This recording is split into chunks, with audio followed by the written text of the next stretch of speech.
kur kosovar bëhet vegël për narrative të gabuara dhe për çka mbetet identiteti Dardan. Në zemër të Ballkanit ka një fjalë që po përdoret thuajse si këmish dobët, kosovar. Dhe për fat të keq, përdorimi i saj, në raste të caktuara, nuk është neutral, por shërben si mjet politik i një propagande të vjetër në veshje moderne. Të quash Dardanët, shqiptarët e Kosovës, vetëm kosovar dhe jo edhe shqiptar, jo edhe Dardan, është jo vetëm pa respekt ndaj vetë identitetit të tyre, por edhe me pasoja jo të vogla për të ardhmen politike dhe kulturore të rajonit. Le të jemi të qartë, Dardanët ishin, janë dhe mbeten shqiptar. Emri Dardan ka rënjë historike në krahinën e Kosovës dhe është pjesë e identitetit të njerëzve që me munde sakrifica ndërtuan një shtet të vetin. Kur vendosim të heqim këtë pjesë identitare Dardan dhe të ngrem vetëm kosovar si një alternativë gati ekskluzive, atëherë jemi në territorin e fitores psikologjike të atyre që vazhdojnë të kërkojnë më shumë se një emër. Ata kërkojnë përcaktimin, dominimin dhe përfytyrimin e popullit të Kosovës sipas skemave të veta. Në kohën kur Beogradi, për shembull, vazhdon të promovoj fjalë si Kosova e Slav, kosovari si i papërcaktuar dhe i ligshëm, ose serbët e Kosovës si pjesë normative. Ne nuk mund të heshtim kur shohim përdorimin mekanik të terma të tillë nga qarqe politike që shohim në emrin kosovar, më shumë një hapësirë për ulje në kompromis sesa një shprehje e identitetit të vet në këtë rrugë. Termi kosovar mund të bëhet vegël e politikave dashakeqe, një recetë për zbeje identitare, për fshirje të nënkuptimeve historike, për lehtësim të bashkimeve që nuk janë vullnet i lirë. Ka një rrezik real, nesër, kur termi Kosova të jetë i shoqëruar nga aplikime juridike, politike apo diplomatike që nuk respektojnë shqiptari Kosovës, Dardani Kosovës, me përdorime që janë të ngarkuara me kosovar, si rifillim i qëndrimeve të përhershme të Beogradit, atëherë do të kuptojmë se kemi humbur luftën. Jo vetëm për shtetësinë, por për mënyrën se si na shohin e si shohim veten. Çfarë e bën përdorimin e drejtë të emrave kaq të rëndësishëm? Sepse identiteti nuk është çështje estetike, ai është çështje vetëvendosjeje, krenarie, lirie për të përcaktuar se kush jemi. Të quash dikë kosovar vetëm dhe të anashkalosh shqiptar, sikur për të mos treguar pjesën e vetë shqiptare, është si të thuash, ti je diçka më pak e asaj që je. Dhe për një popull që e ka përshkuar një luftë për identitet, është flamur pas tre.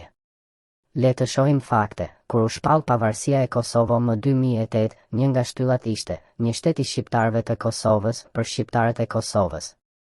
Akoma sot, shumica dërmuese e banorëve e identifikojnë veten si shqiptar dhe përkrahur me pasuri historike dhe kulturore të identitetit Dardan. Ti hiqet ky kontekst me përdorime të heshtura të termave të cilët përfshin pa përfshirje ose përmbysin vullnetin, është e padurueshme.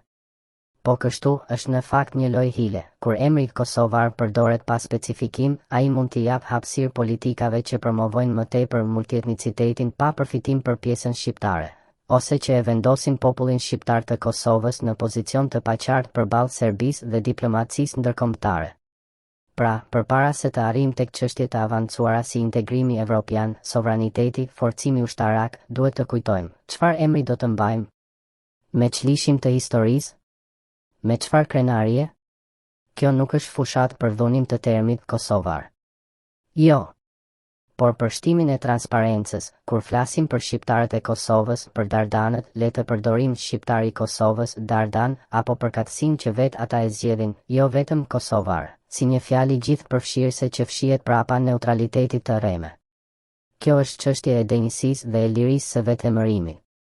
Të thuash, ai është kosovar pa asnjë përqartësi për te ti, është si të thuash, ai është pa origjinë, pa histori, pa përcaktim.